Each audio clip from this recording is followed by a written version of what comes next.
দিনে দিনে তার বিরুদ্ধে অভিযোগ বাড়ছে।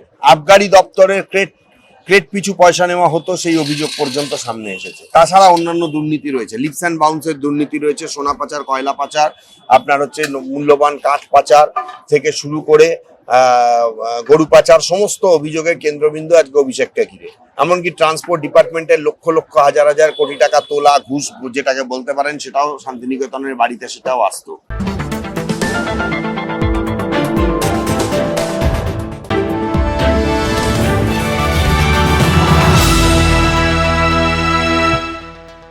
বর্তমান পরিস্থিতি যা, তাতে জেল অভিসারী নিশ্চিত অভিষেক বন্দ্যোপাধ্যায়ের। যে কোনো মুহূর্তে হতে পারে গ্রেফতারি। তিনি দিল্লিতে থাকলেও সেখানেই গ্রেফতার করা হতে পারে তাকে। যদিও বর্তমানে কলকাতায় ফিরেছেন তিনি। এখন প্রশ্ন হলো, কোন মামলায় গ্রেফতার হতে পারে অভিষেক? সইজাল না অন্য কোনো মামলা?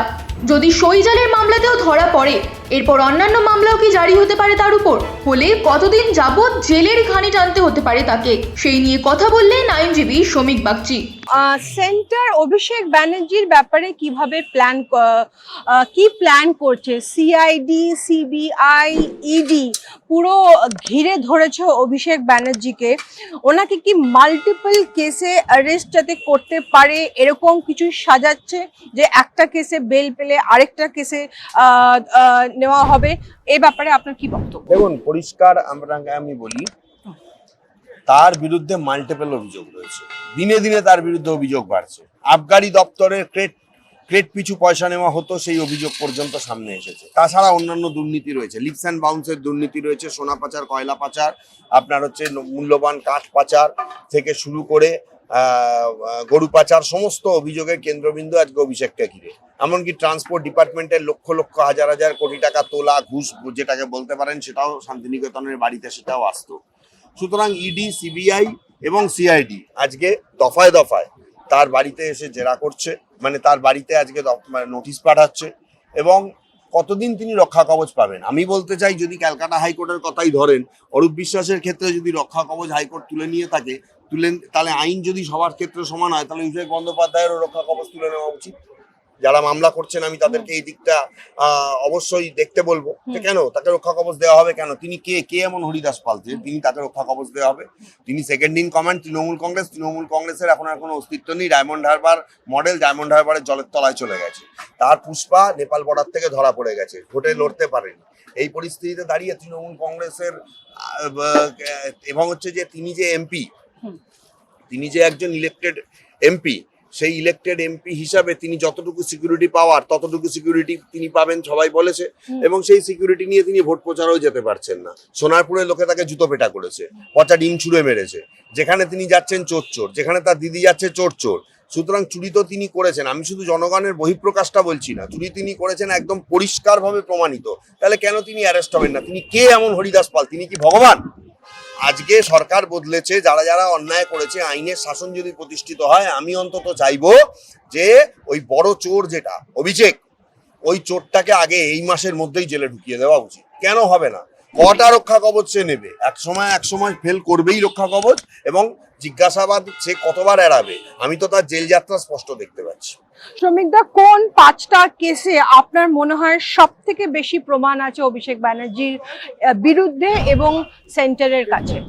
না, দেখুন, স্পেসিফিক ভাবে যদি বলতে হয় কোন 5টা কেস, আমি বলবো যে কোন 100টা কেস নয়, তারই উত্তর আমার কাছে নেই। সব থেকে বড় হচ্ছে লিপস অ্যান্ড বাউন্স। এটা তো একটা সব থেকে বড় অভিযোগ তার উপরে রয়েছে। তার উপরে ধরুন, এই যে নতুন যে অভিযোগটা এসছে, যে আবগারি দপ্তরে প্রত্যেকটা ক্রেট পিছু টাকা নেওয়া হতো, এবং এটা অন্যায়ভাবে নেওয়া হতো, আবগারি আইনের বহির্ভূতভাবে এই টাকাটা নেওয়া হতো, এবং এই টাকার একটা মেজর অংশ অভিষেকের বাড়িতে যেত। আচ্ছা, তারপরে হচ্ছে যে যেভাবে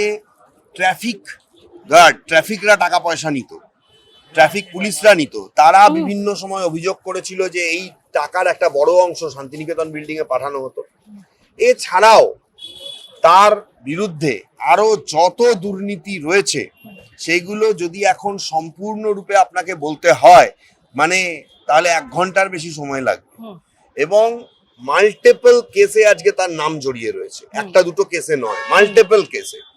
এমনকি সব থেকে বড় আমি বলবো ববিদা বলতে গেলে, আমি তৃণমূলের ববিদার কথা বলছি না, আমি অভিজিৎ দাস ববিদার কথা বলছি, যে ববিদা তার বিরুদ্ধে ডায়মন্ড হারবারে গত 3টে টার্মে লোকসভা ভোটে দাঁড়িয়েছিল, সেই ববিদাকে শারীরিকভাবে আঘাত করা, ববিদার পা ভেঙে দেওয়া, ববিদার যে সেক্রেটারি তার বাড়িতে অ্যাটাক করা, ববিদার বাড়ি ভাঙচুর করা, ঠিক আছে, ববিদার গাড়িতে অ্যাটাক করা, কি না করিয়েছে জাহাঙ্গীরকে দিয়ে অভিষেক।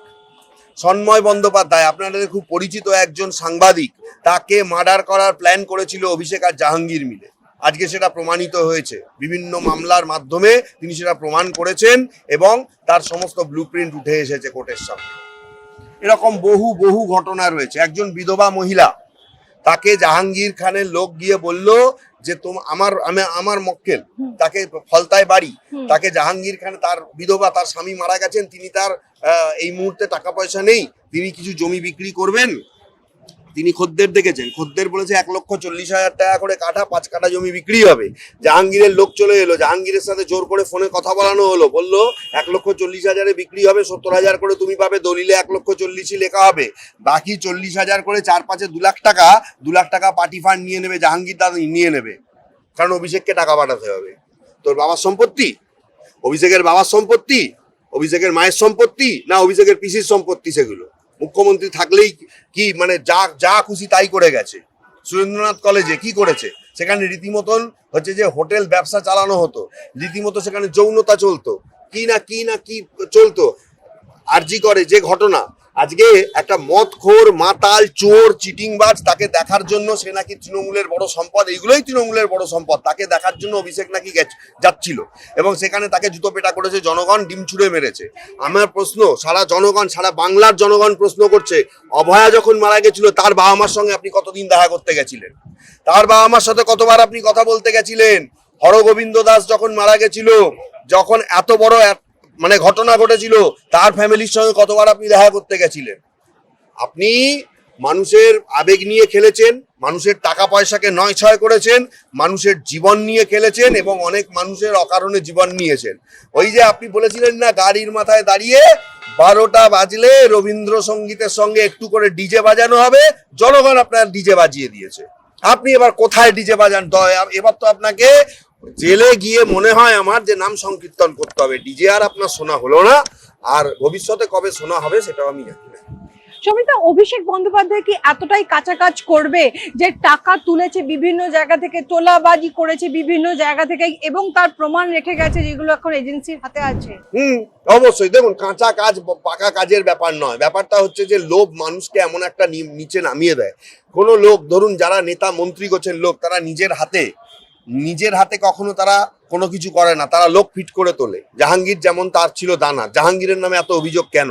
জাহাঙ্গীর বকলমে অভিষেকের কথায় চলতো বসতো, কারণ জাহাঙ্গীর যখন আমার মক্কেলের কাছে এসে বলেছিল ওই জমি দেওয়ার কথা, তখন জাহাঙ্গীর বলেছিল যে অভিষেকের কথায় পার্টি ফান্ডে টাকার দরকার আছে, ওই জন্য আমার কথা মতোই জমি বিক্রি হবে, কারণ আমাকে হচ্ছে দাদার অফিসে টাকা পাঠাতে হয় প্রতি মাসে দাদার অফিসে আমার একটা মোটা টাকা পাঠাতে হয়।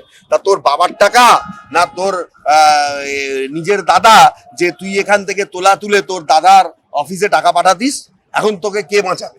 তুই তো এখন নেপাল বর্ডার থেকে ধরা পড়েছিস, তুই তো 10 বছর জেলে থাকবি। এবং আমার যে মক্কেল ওই কেস করেছিল, হাইকোর্ট থেকে সিআইডি অর্ডার হয়েছিল, আমি তো ওই মামলার আবারও অর্ডার করাবো। তুই জেলে থাক, যেখানেই থাক, আর জেল থেকে এই কেসে বেরোলেও যাতে ওই কেসে আবার অ্যারেস্ট হয়। আমি করাবো 2খানা এফআইআর আছে তার নামে। তার ছেলের একটা ছোট দোকান ছিল ফলতার ওইখানে একটা বাজারের মধ্যে, সেই দোকানটা পর্যন্ত ভেঙে দিয়েছে। কেন কি? তাদের এই প্রস্তাবে তার তার মা বা তার ছেলে রাজি হয়নি বলে, এবং তাকে এসে মারধর করেছে। এগুলো যাবে কোথায়? মানুষের ক্ষোভ, মানুষ কেন জুতো পেটা করছে, কেন মানুষ করছে? জাহাঙ্গীর কেন পালিয়ে গেল? জাহাঙ্গীর দেখলো তার দিদির পতন হয়ে গেছে, তার অভিষেক ব্যানার্জি ঘর ঢুকে গেছে, ঠিক আছে, তাকে নোটিশ দেওয়া হচ্ছে। না হলে জাহাঙ্গীর যে পুষ্পা ঝুঁকেগা নেই, পুষ্পা क्यों भाग गया, पुष्पा कहाँ गया, पुष्पा भाग गया। আর কে জিতে গেল? আমাদের দেবাংশুদা জিতে গেল, দেবাংশু পণ্ডাদা জিতে গেল। এই দেবাংশু পণ্ডার চেম্বার, এই দেবাংশু পণ্ডার বাড়িতে কতবার এই জাহাঙ্গীররা অ্যাটাক করেছে আপনি জানেন? এই দেবাংশু পণ্ডার কোর্টে কতবার চেম্বার ভেঙে দেওয়া হয়েছে, ডায়মন্ড হারবার কোর্টে। তার বাড়িতে কতবার এসে অ্যাটাক করা হয়েছে, মিথ্যা মামলায় তার ফ্যামিলির লোককে ফাঁসানো হয়েছে, দেবাংশু পণ্ডার নামে মিথ্যা মামলা দেওয়া হয়েছে। শ্রমিকদা যতগুলো সবই হয়েছে এই জাহাঙ্গীর খানের তত্ত্বাবধানে এবং অভিষেক বন্দ্যোপাধ্যায়ের অঙ্গুলি হেলনে। আপনি কি বলছেন সেই মামলাগুলো ওপেন হবে না? সব মামলা ওপেন হবে। একবার অভিষেক ব্যানার্জিকে জেলে ঢুকতে দিন, অন্তত 10 বছর জেল থেকেও বেরোতে পারবে না। এই সব কেসের ওপর লাগবে। শ্রমিকদা যতগুলো এমএলএ আর কাউন্সিলর অ্যারেস্ট করেছে তারা সবাই মিলে যদি রাজ সাক্ষী হয়ে যায়, তাহলে কি অভিষেক ব্যানার্জিকে শুধু তাদের কথার ভিত্তিতে গ্রেফতার করা যাবে না, তাহলেও প্রমাণ দরকার? অত সহজ না রাজ সাক্ষী হওয়া। রাজ সাক্ষী হওয়া অত সহজ নয়, কারণ প্রাইম অ্যাকিউজড যারা গ্রেপ্তার হয়েছে তারা প্রাইম অ্যাকিউজড হিসাবে গ্রেপ্তার হয়েছে। তারা কখনো অ্যাকিউজ, কখনো সাক্ষী হতে পারে না। এবং যদি হয়ও, সেক্ষেত্রে তার যে পরিস্থিতিটা তৈরি হবে, সেই পরিস্থিতিতে কোর্ট কতটা তাকে অ্যাকসেপ্ট করবে সেটা সময় বলবে এবং কোর্ট প্রসিডিংস বলবে। আপাতত তারা রাজ সাক্ষী কেন, তারা যদি এখন মনে করে যে তারা একদম স্বামী বিবেকানন্দ হয়ে যাবে, তাতেও তারা দুর্নীতির দায় এড়িয়ে এই মুহূর্তে জেল থেকে বেরোতে পারবে।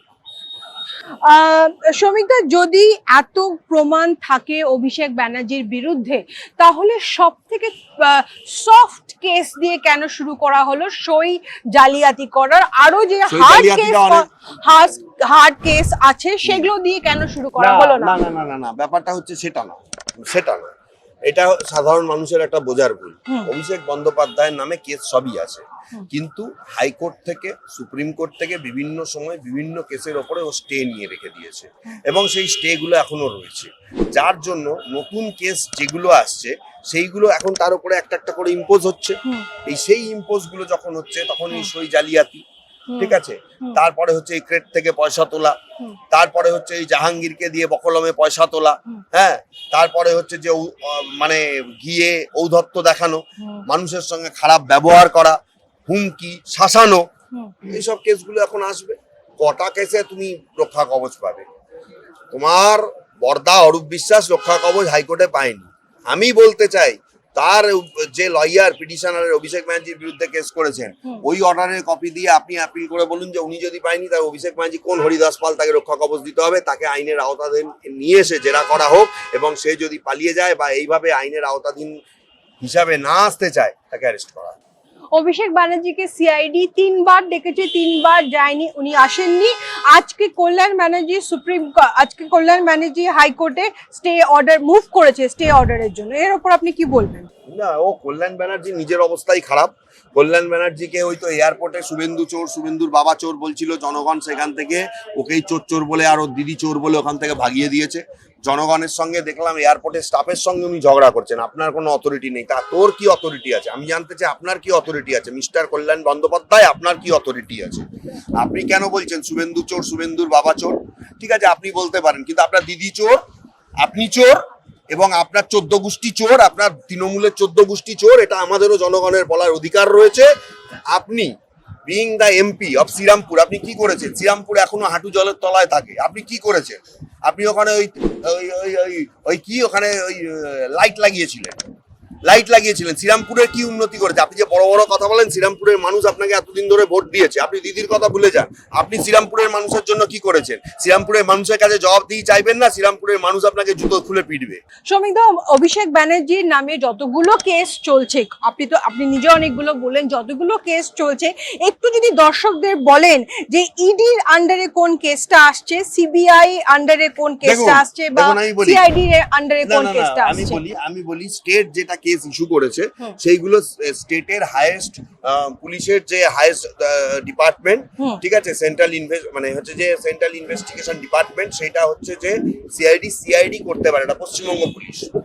আর যেগুলো হচ্ছে সিবিআই কোর্ট অর্ডার দিয়েছে বা সেন্ট্রাল ইনভেস্টিগেশন ব্যুরো যাদেরকে করা হচ্ছে, সেগুলো সিবিআই করবে। আর যে সমস্ত কেসের সঙ্গে কোটি কোটি টাকার লেনদেন জড়িত রয়েছে, কোটি কোটি টাকার মানে ঘোটালা জড়িত রয়েছে, সেগুলো এনফোর্সমেন্ট ডিরেক্টরেট বা ইডি সেই টাকার বিষয়টা তারা হচ্ছে দেখাশোনা করবে এবং টাকার বিষয়ে যাবতীয় গ্রেপ্তার থেকে শুরু করে জিজ্ঞাসাবাদ সবকিছু করার অথরিটি তাদের রয়েছে। সৌমিকদা, এই সবকটা এজেন্সি, এই সবকটা সংগঠন কি নিজেদের মধ্যে কোঅর্ডিনেশন করছে অভিষেক ব্যানার্জি গ্রেফতারের জন্য? দেখুন, সিআইডির সঙ্গে সিবিআই কোঅর্ডিনেশন করবে বলে আমার মনে হয় না। হুম। সিআইডি নিজস্ব টিম, ওয়েস্ট বেঙ্গল পুলিশ। তবে এখন তো ডবল ইঞ্জিন সরকার, কোঅর্ডিনেশন করলে ভালো। কারণ দেখতে তো পাচ্ছি সিআইডি যেদিন যাচ্ছে সিবিআই তার পরের দিন নোটিশ দিচ্ছে, আবার ইডির নোটিশও আসছে। উনি লড়াই করছেন শান্তিনিকেতন বিল্ডিং এ। উনি আবার এর মধ্যে চিৎকার করে বলেছেন যে কোথায় অবৈধ নির্মাণ রয়েছে। তো তার সামনে বুলডোজার চলে গেছে, সেটা কেএমসি বুঝিয়ে দেবে কোথায় অবৈধ নির্মাণ রয়েছে। তার আরেক কাকা ফিরাদ হাকিম, তিনিও আর এখন মেয়র নেই, সুতরাং তার মাথায় হাত বুলিয়ে যে শান্তিনিকেতন বিল্ডিং অবৈধভাবে তিনি যে বানিয়েছেন সেখানেও ছাড় পেয়ে যাওয়ার আর কোনো রাস্তা নেই। সুতরাং সব দিক থেকে দেখতে গেলে অভিষেক বন্দ্যোপাধ্যায় এখন অনেক চপে রয়েছেন। কিন্তু এরই মধ্যে আপনাকে ছোট্ট করে বলে দিই যে রাজনীতির খেলার কোনো শেষ নেই। তার দিদিকে সোনিয়া গান্ধী অলরেডি কংগ্রেসের একটা পোস্ট অফার করেছে এবং অভিষেককেও একটা পোস্ট শুনছি অফার করা হয়েছে। এই সমস্ত নোংরা কলুষিত লোককে যদি কংগ্রেসও নেয়, এমনিতে তো কংগ্রেসের কিছু নেই পশ্চিমবঙ্গে, আমার মনে হয় যেটুকু ছিল সেটুকুও শেষ হয়ে যাবে। সম্প্রদায় সবকটা কেস অভিষেক ব্যানার্জির বিরুদ্ধে যদি প্রমাণিত হয়, তাহলে আইনত আপনার কি মনে হয় কত বছরের যে কত বছরের কারণ সব থেকে বড় ব্যাপার হচ্ছে অভিষেক এখন যে ছুটে গেছে রাহুল গান্ধীর কাছে শুধুমাত্র জেল যাত্রা বাঁচানোর জন্য। এখন যদি কংগ্রেস তাকে একটা ভালো পোস্ট দিয়ে দেয়, সে তখন হচ্ছে কংগ্রেসের একটা বিরোধী মুখ হয়ে যাবে, বিজেপির একটা বিরোধী মুখ হয়ে যাবে এবং সেক্ষেত্রে হয়তো পলিটিক্যাল কোনো সোর্স দেখিয়ে সে হয়তো নিজের গ্রেপ্তারিটা এড়াতে পারে। আদারওয়াইজ তার গ্রেপ্তারি 1 থেকে 1.5 মাসের মধ্যে কেউ এড়াতে পারবে বলে আমার মনে হচ্ছে না। কোর্টও বারবার রক্ষা কবচ দেবে না এবং একবার ভেতরে ঢুকলে একটা ভালো টাইম তাকে জেল খাটতে হবে, অন্তত বছর খানেক তো অবশ্যই। এই যে ওনার কেসগুলো লড়ার জন্য দরকার প্রচুর লয়ার, একটা লয়ারে তো হবে না। কারা এই লয়ার হবে যারা এখন অভিষেক ব্যানার্জির বিরুদ্ধে অভিষেকের হয়ে লড়বে? এখন জানি না, তৃণমূলের টাকা নিয়ে অনেকেই লড়তো, এরা আমাদের ফ্যাটার্নিটি। মানেকা গুরুস্বামী কি থাকবেন টিএমসি এমপি হয়ে? থাকলে তাকে লড়তে হবে, তাকে কি অভিষেক ব্যানার্জির হয়ে লড়তে হবে? না, আমি জানি না মানেকা গুরুস্বামী কি করবে না করবে। দুর্নীতির লড়াইয়ে কতক্ষণ মানেকা গুরুস্বামী টিএমসির হয়ে কতটা সাপোর্ট দেবে সেটা এই মুহূর্তে এখান থেকে আমার পক্ষে বলা সম্ভব নয়। তবে অন্যায় যা করেছে সে, তাতে বারবার লয়াররা তাকে বাঁচিয়ে দেবে বা কোর্টের বিচারপতিরা তাকে বাঁচিয়ে দেবেন এরকম নয়। কারণ তার থেকে কম অন্যায় করা লোকদেরও যখন রক্ষা কবচ আউট হয়ে গেছে, তাহলে তার রক্ষা কবচ নিশ্চয়ই থাকবে বলে আমার মনে হচ্ছে না ভবিষ্যতে। সুতরাং সেদিক থেকে তার জেল যাত্রা আমি সুনিশ্চিত দেখতে পাচ্ছি।